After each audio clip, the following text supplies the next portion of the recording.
Hello everyone and welcome back to the Fortress Defense Channel.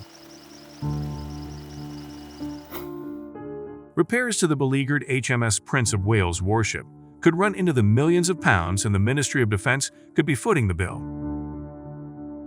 In August 2022, the £3 billion aircraft carrier broke down off the Isle of Wight as she was leaving Portsmouth for trials in the US.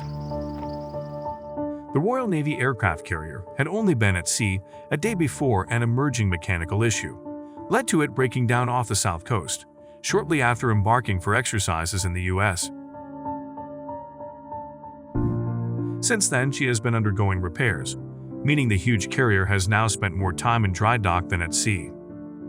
It's being reported in the Sunday Times that the cost to repair Britain's largest warship has now spiraled to £20 million, and it will be stuck in a dry dock longer than expected.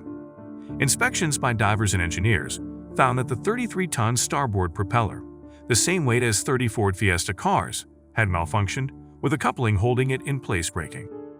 The 65,000-ton ship was brought back to Portsmouth for further examination by engineers from Babcock before the decision was taken for it to travel to Rosyth, where it was built, to undergo the repairs in dry dock.